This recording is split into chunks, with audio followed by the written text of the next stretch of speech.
So we've talked about opening files, saving them, these different tools over here. And this video is going to be about how to make a simple animation using Piskel. So number one, I'm not going to make an animation with this cherry.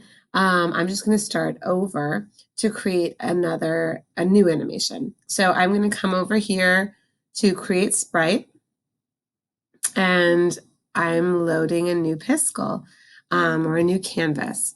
So animation is made by having different frames and they play together. So what you're going to see over here is there's a number 1 up here. This has been and has always been, even when we were drawing on it before, just the first frame of something. So it's possible to make multiple frames in Piskel and therefore to make actually a moving image. So the first thing I like to do, just to make a very simple animation, is to make a background color for this canvas. So I'm going to go down here and choose a color that I like. And I, of course, remember to move this circle and come out here, and I'm going to choose the paint bucket tool to turn this canvas blue. And I want to have the same background for my entire animation. So I'm going to duplicate this canvas. Now, if I didn't want the same background, I would be adding a new frame. And that adds a frame, and you can see already it's making an animation over here. It adds a frame that's not blue, that's a different color.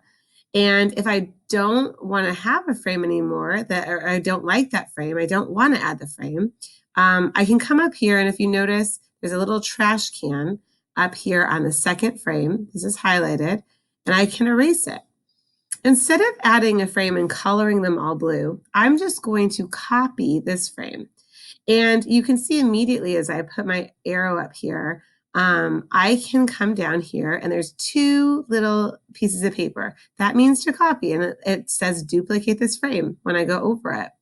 And if I press that, I'm going to press it 5 times, and I made 5 frames. Okay, now it's not moving over here because I haven't drawn anything on it yet. I'm going to notice that I'm highlighted on the second frame. I want to be highlighted on the first frame. Whatever you're highlighted on is what you're going to be drawing on. So when I draw, if I'm highlighted on 1, it's going to be drawing on 1. So to make sure I have something that looks different than blue, I'm going to change the color, go to yellow,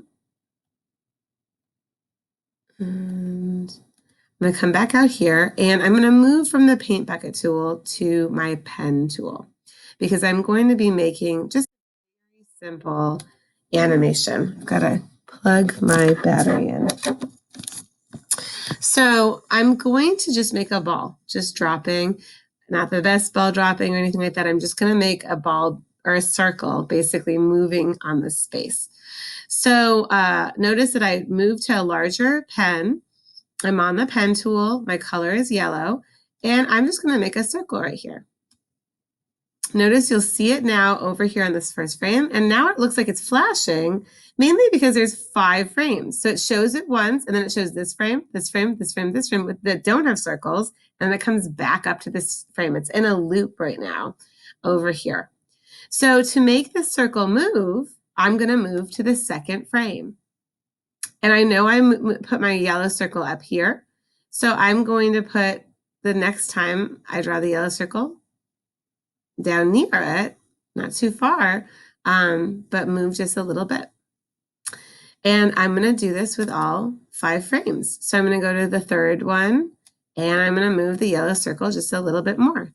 And you can see the animation is building over there. There's still a flash where there's no circles because I still haven't put circles in 4 and 5. So I can click on 4, make another circle, and it's moving right down. I can click on 5, make another circle. And so the yellow circle is slowly moving down this blue square. Now, let's say that I feel like I should have more. I don't want to end just there. I want it to go all the way down the blue square and perhaps start back up. So the way I would do that is I can add another frame.